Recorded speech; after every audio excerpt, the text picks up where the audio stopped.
Hello everyone. तो इस part के स्टार्ट में दिखाते हैं कि बो के घर पर चेंजी और उसका फ्रेंड आए हुए थे। उन बॉयज से तो ये प्रॉब्लम सॉल्व होने वाला नहीं था। जो कुछ भी कॉम्प्लिकेशंस इस टाइम पर चेंजी और म्याओ जिंग के बीच आ चुकी थी। तो यहाँ पर बो की वाइफ चियाओ उनको मशवरा देती है।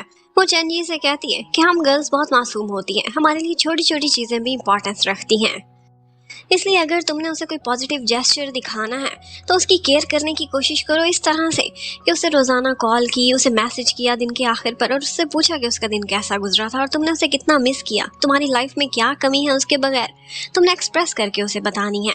अब ये मशवरा चेंजी को काफी अच्छा लगा था, लेकिन उसे ऑकवर्ड भी लग रहा था क्योंकि इस तरह का लवी डवी टाइप का रिलेशनशिप उनका कभी भी नहीं रहा था। फिर भी वो आज रात को उसे कॉल करता और बहुत ही अच्छे तरीके से उससे बात कर रहा था। म्याओ जिंग आउट ऑफ स्टेशन गई हुई थी और सारा दिन काम करने की वजह से वो थक गई थी, लेकिन चेंजी से इस तरह से बात करना उसे अच्छा लग रहा था। वो उससे पूछ रहा था कि वो ज्यादा थक तो नहीं गई, उसने ओवरवर्क तो नहीं किया, या फिर उसने खाना खाया है कि नहीं। और उसे इतनी अच्छी तरह से बात करने पर म्याओ जिंग को जो पहले भूख नहीं लग रही थी अब भूख लग ही जाती है। और चेंजी उससे कहता है कि सबसे पहले तुम अपना ख्याल रखा करो अपनी डाइट का, और ये भी कहता है उसे कि जब तुम वापस आओगी तो मैं इंतजार करूंगा क्योंकि घर तुम्हारे बगैर सूना सूना लग रहा है। अब म्याओ जिंग तो आउट ऑफ स्टेशन थी, तो ऐसा होता है कि जिस होटल में उसकी मम्मी स्टे कर रही थी वहां पर ही उसके कोलीग्स भी थे। तो उनमें से एक कोलीग चेंजी को कॉल करके बताता है, कहता है उसकी मम्मी कोलैप्स कर गई थी, हम उसे हॉस्पिटल में लेकर आए हैं, लेकिन म्याओ जिंग से कांटेक्ट नहीं हो रहा। चेंजी को पता था कि वो आज बहुत थकी हुई थी तो रेस्ट कर रही होगी, तो वो बोलता है उसे डिस्टर्ब ना करना और खुद ही हॉस्पिटल पहुंच जाता है। थोड़ी देर बाद जब मम्मी की कंडीशन खतरे से बाहर हो जाती है तो डॉक्टर आकर उनको बताता है कि इनको स्टेज 4 का कैंसर है और इन्हें खुद भी ये बात मालूम है। ये कुछ अरसे ट्रीटमेंट भी करा रही थी, लेकिन हमें लगता है कि अब इनकी कंडीशन ज्यादा देर तक ठीक नहीं रह पाएगी। अब चेंजी बाकी कोलीग्स को तो वहां से भेज देता है और खुद ही मम्मी की केयर करने के लिए बैठा हुआ था। अब जैसा कि उसकी मम्मी का पहले ट्रैक रिकॉर्ड रहा था, चेंजी अभी भी उनके बारे में नेगेटिव ही सोच रहा था। वो कहने लगता आप अचानक से इसलिए यहाँ पर आ गई थी क्योंकि आपको म्याओ जिंग से पैसे चाहिए होंगे अपने ट्रीटमेंट के लिए, या फिर आप ये एक्सपेक्ट कर रही हैं कि वो बैठकर आपकी टेक केयर करेगी जो आपने उसकी सारी जिंदगी नहीं की थी। अब ये सारा कुछ सुनकर मम्मी दुखी हो जाती हैं, लेकिन ये सारा कुछ वही था जो उन्होंने सारी जिंदगी बोया था। अब उसके बाद फाइनली म्याओ जिंग भी अगले दिन वहां पहुंच ही गई थी। वो काफी घबराई हुई थी और जैसा भी उनका आपस में रिश्ता था, लेकिन थी तो वो उसकी मम्मी ही। लेकिन अब की बाहर मम्मी शर्मिंदा सी लग रही थी। जब उनके लिए केयर टेकर अरेंज करने की बात करते थे तो वो मना कर देती थी, शायद अब वो इन पर बोझ नहीं बनना चाह रही थी। और उसके बाद म्याओ जिंग डॉक्टर के पास जाती है। डॉक्टर बताता है कि तुम्हारी मम्मी के पास बचने के ज्यादा चांसेस नहीं है, इनका ट्रीटमेंट बहुत एक्सपेंसिव है और कराया भी फिर भी सर्वाइवल रेट ना होने के बराबर है। एक्चुअली उनको ये बीमारी काफी अरसे से थी। पहले तो वो ट्रीटमेंट करा रही थी, लेकिन उसके बाद उन्होंने रोक दिया था, इसलिए ये बीमारी उनके बॉडी के और हिस्सों में भी फैलने लग गई थी। अब म्याओ जिंग के लिए ये एक मुश्किल समय था। उसने फैसला लेना था कि उसने ट्रीटमेंट पर गिव अप करना है या फिर कराना है। और फिर उसके बाद म्याओ जिंग परेशान होकर बाहर बैठी हुई थी, चेंजी से बात कर रही थी और उसने यही फैसला किया था कि वो मम्मी पर गिव अप नहीं करेगी।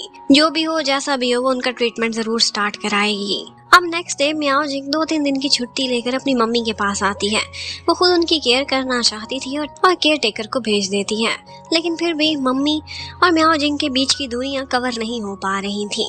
मम्मी को ऐसा लगता था कि म्याओ जिंग को मेहनत करनी चाहिए, अपनी मम्मी के ऊपर टाइम वेस्ट करने की बजाय वो अपने काम पर तवज्जो दे। लेकिन म्याओ जिंग बुरा मना जाती थी कि आपने खुद भी सारी जिंदगी ऐसा ही किया है और मेरे से भी यही एक्सपेक्ट कर रही हैं। उसकी मम्मी की कंडीशन वाकई काफी सीरियस हो चुकी थी। उनकी विश थी कि वो रात को फ्रेश एयर लेने के लिए बाहर जाना चाह रही थी, तो अपनी मम्मी को बाहर वॉक के लिए लेकर जाती है। लेकिन उसके पहले ही उसकी मम्मी एक मौत और जिंदगी की जंग लड़ते हुए पेशेंट को देख लेती हैं। उनकी हालत भी काफी क्रिटिकल थी, उन्हें लगता था कि वो जल्दी मरने वाली हैं। तो वो कहने लगती है मेरी विश है कि मेरे मरने के बाद मेरे लिए बहुत सारे जॉस पेपर जलाना, और उसके लिए उसे एक कार्ड भी दे देती है कि इसके पैसे यूज कर लेना। कहने को तो म्याओ जिंग चेंजी को भेज देती थी, लेकिन फिर भी वो उससे चोरी छुपे गाड़ी में ही बैठा रहता था। रात को भी उसने ऐसा ही किया था। नेक्स्ट मॉर्निंग म्याओ जिंग देखती है कि उसकी मम्मी गायब हैं, तो वो दोनों परेशान हो जाते हैं और मिलकर उन्हें तलाश करने की कोशिश करते हैं। काफी भाग दौड़ करने के बाद म्याओ जिंग को फाइनली उसकी मम्मी एक रेस्ट रूम में मिल जाती हैं। वो लिपस्टिक लगा रही थी, खुद को सुंदर दिखाने की कोशिश कर रही थी। कहने लगती हैं कि मैं एक मिजरेबल मौत नहीं मरना चाहती। वो कहती हैं कि मैं एक मिजरेबल मौत नहीं मरना चाहती एक हॉस्पिटल के बेड पर। मैं चाहती हूँ कि मरते हुए भी मैं सुंदर दिखूं, जितने सुंदर मैं सारी जिंदगी रही थी। उसकी मम्मी वाकई बहुत सुंदर थी, लेकिन सिर्फ बाहर की सुंदरता काफी नहीं होती, इंसान का दिल भी उतना ही सुंदर होना चाहिए। एक्चुअली उसकी मम्मी ने एक और शादी कर ली थी, लेकिन जब बाद में उन्हें कैंसर हो गया था और उनका ट्रीटमेंट कराने के लिए इतना खर्चा झेलना पड़ रहा था, तो उनके हस्बैंड ने उन्हें छोड़ दिया था और बस अब इस तरह से उनका अंत होने वाला था। और फिर फाइनली उनकी आखिरी विश पूरी हो जाती है। वो इतना तैयार हुए, सुंदर दिखते हुए इस दुनिया से चली गई थी। और बस इसी के साथ ही मियाओ जिंग को अपनी सारी जिंदगी का फ्लैशबैक आने लगता है। उसकी मम्मी काम पर चली जाती थी और पीछे उसको उसके कजन्स के घर पर छोड़ देती थी। आंटी और कजन उससे बुरा व्यवहार करते थे, सारा दिन उससे काम भी कराते थे और उसे ताने भी देते थे। और फिर एक दिन उसकी मम्मी आई थी और बोला था कि मैं तुम्हें अपने साथ लेकर जा रही हूँ, जहाँ पर हमारा अपना घर होगा, परिवार होगा। और ये चैनजी वाला ही घर था, इसलिए हमेशा से मियाओ जिंग इस घर से इतनी अटैच रही थी। अब फिर वो यादों से बाहर आती है। अब उसे कुछ पेपर वर्क करने थे और मम्मी के फ्यूनरल की तैयारियां भी। लेकिन मियाओ जिंग लकी थी कि इस मुश्किल समय वो अकेली नहीं थी, बल्कि उसकी फैमिली यानी कि चैनजी उसके साथ था। तो अब चैनजी मम्मी की बॉडी को मूव कराने का सारा अरेंजमेंट करता है और ऑफिसर जाओ को भी हेल्प के लिए बुला लेता है। अब उसके बाद मियाओ जिंग को हॉस्पिटल वाले बुलाते हैं। वो अपनी मम्मी की बॉडी देखती है, उनका डेथ सर्टिफिकेट और बॉडी रिसीव करती है और फिर उसके बाद वो बाहर जाकर बहुत रोती है। अब उसके बाद वो एक सिंपल सा और छोटा सा फ्यूनरल अरेंज करते हैं। मियाओ जिंग ने अपने कोलीग्स को कभी मम्मी के बारे में ज्यादा बताया ही नहीं था, तो अभी भी वो किसी और को इनवाइट नहीं करती।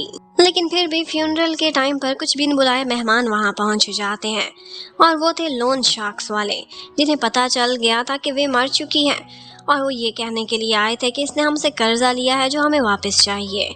मियाओ जिंग को बुरा लग रहा था कि वो उसकी मम्मी का फ्यूनरल खराब कर रहे हैं। वो लोग मियाओ जिंग को हाथ लगाना चाहते थे, पर यहाँ चैनजी था ना उसकी सुरक्षा के लिए। वो कहता है हम बाहर चलकर बात करते हैं और फिर उसके बाद वो लोग लोन का एग्रीमेंट भी दिखाते हैं, जिसके अकॉर्डिंग जितना लोन मम्मी ने लिया था वो उससे डबल पैसे अब मांग रहे थे।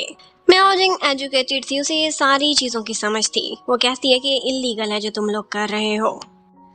और चैनजी भी कहता है कि मेरा लड़ने भड़ने का इस वक्त मूड नहीं है, वरना जो ट्रिक्स तुम्हारी हैं, तुम खुद को गुंडा समझते हो, मैं तुमसे भी बड़ा गुंडा रह चुका हूँ।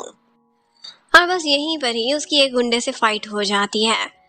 वो कहता है तुम बाज आते हो या फिर मैं पुलिस को बुलाऊं, और ऊपर से ऑफिसर जाओ पहुंच जाते हैं, कहते हैं मैं हूं ना पुलिस, पहले से ही मौजूद हूँ। और फिर उसके बाद वो कॉन्ट्रैक्ट भी रख लेते हैं और कहते हैं कि यहाँ से भाग जाओ, क्योंकि ये मर चुकी है और उसके पैसे देने की जिम्मेदारी उसकी बेटी की बिल्कुल भी नहीं है। लेकिन फिर भी मियाओ जिंग अपनी मम्मी की इज्जत रखने की वजह से कहती है कि तुम लोगों को मेरा पता ही होगा, बाद में मुझसे मिलने के लिए आ जाना और हम लोग आपस में डील कर लेंगे कि कितना वापस करना है। अब किसी तरह से फ्यूनरल तो एंड हो ही चुका था और फिर इन दी एंड वो मम्मी की अस्थियां लेकर घर आ गए थे। इस तरह से अस्थियां घर में रखना अच्छा नहीं माना जाता था। मियाओ जिंग कहती है कि इस वीकेंड हम रिवरवुड जाएंगे, मेरे होम टाउन, और वहीं पर ही मैं इनकी ग्रेव बनवाऊंगी। तब तक वो अस्थियां कहीं और रखवाना चाहती थी, लेकिन चैनजी उसे कहता है तुम तब तक यहीं पर ही रख सकती हो, मैं बाकी लोगों की तरह नहीं सोचता। और फिर उसके बाद चैनजी जाता है मिस्टर जैंग से कुछ दिनों की छुट्टी ले लेता है अपने पर्सनल काम को लेकर। इनफैक्ट उसने मियाओ जिंग के साथ ही दूसरे शहर का ट्रैवल करना था, और जब मियाओ जिंग काम पर जाती है तो वहाँ भी वो उसके पास आ जाता है। उसने ढंग से कुछ भी नहीं खाया था, तो उसके लिए ग्रीन टी बना कर आता है और साथ ही साथ कुछ मीठा भी लेकर आया था कि तुम डाउन फील कर रही होगी। और उसी समय हमें दिखाते हैं कि सन भी मियाओ जिंग की केयर में उसके लिए चाय बना कर लाया था, लेकिन वो पीछे रह गया था। उससे आगे नंबर चैनजी ले चुका था। वो चुपचाप पीछे हट जाता है। और फिर वीकेंड पर वो दोनों बस स्टैंड जाते हैं और यहाँ से आगे उन्होंने रिवरवुड जाना था। अस्थियां मियाओ जिंग ने अपने बैग में रखी हुई थी। उसका शोल्डर बैग था और पीछे से कुछ चोर अंदर से कुछ चोरी करने की कोशिश करता है, लेकिन उसके हाथ जब अस्थियां लगती हैं तो वो चीख उठता है और शोर मचा देता है। कहता है तुम लोग बैड लक लेकर बस पर चढ़ रहे हो। बस बाकी के सारे पैसेंजर्स भी डर जाते हैं और फिर थोड़ी ही देर में वहाँ के गार्ड आते हैं और उस चोर को तो पकड़ कर लेकर चले जाते हैं। लेकिन इसका नतीजा ये निकला था कि उसके बाद मियाओ जिंग और चैनजी के इर्द गिर्द कोई भी पैसेंजर बैठने को रेडी ही नहीं था। वैसे अच्छा ही हो गया, क्योंकि सफ़र बहुत लंबा था और वो दोनों आराम से सफ़र काट लेते हैं। म्याओ जिंग चैन जी के कंधे पर सर रखकर सो जाती है। वो कहता है कि मेरा मन कर रहा था कि ये सफर खत्म ही ना हो। अभी फाइनली वो लोग पहुंच जाते हैं। यहाँ से आगे उन्होंने कहाँ जाना था, म्याओ जिंग को तो इस शहर की ज्यादा यादें भी नहीं थी। और फिर वो एक टैक्सी लेते हैं और सीधा ही ग्रेवयार्ड की तरफ जाने लगते हैं। चैन जी पूछता है, यहाँ पर तुम्हारे रिलेटिव्स तो होंगे, क्या किसी से मिलना चाहोगी? लेकिन वो कहती है, एक आंटी थी, लेकिन वो लोग हमसे अच्छा बिहेव नहीं करते थे, न मुझसे न मम्मी से, इसलिए समझो कि वो हमारे रियल रिलेटिव्स हैं ही नहीं। अब फाइनली वो लोग कब्रिस्तान पहुंचते हैं। यहाँ पर मम्मी को रख के म्याओ जिंग का दिल बहुत भारी हो जाता है। वो कहने लगती है कि मैं क्या करूं, पहले मुझे मम्मी की सारी गलतियां, सारी कोताहियां याद आती थी, लेकिन अब सिर्फ अच्छी बातें ही याद आ रही हैं। वो मेरे लिए अच्छे कपड़े लेकर आती थी, मुझे अच्छा खाना भी खिलाती थी जब तक मेरे साथ रही थी। बुरी यादें मिटती जा रही हैं और सिर्फ अच्छी यादें ही रह गई हैं। और लोगों के मरने के बाद शायद ऐसा ही होता है। उसके बाद म्याओ जिंग और चैन जी दोनों इकट्ठे बैठकर एक जगह खाना खाते हैं। ये एक छोटा सा शहर था, लेकिन यहाँ की जिंदगी बहुत ही शांत थी।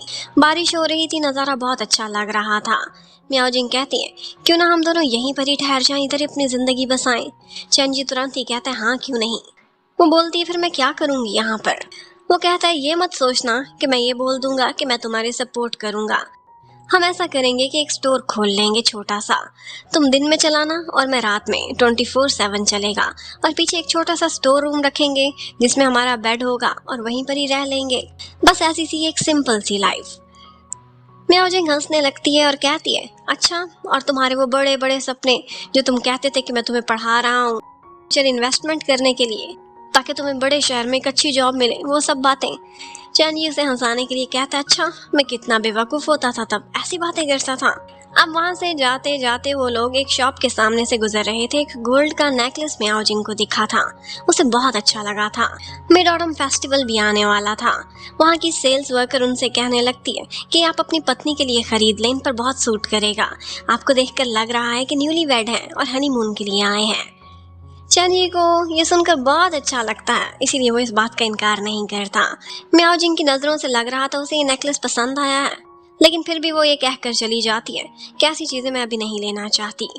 चैन जी बोलता है, क्या करूं, घर का सारा खर्चा मेरी वाइफ के हाथ में ही तो है, इसलिए सॉरी, मैं इसी के ही ऑर्डर्स मानता हूँ। और बस इसी के साथ ही ये पार्ट ख़त्म होता है। Thank you for watching, bye bye.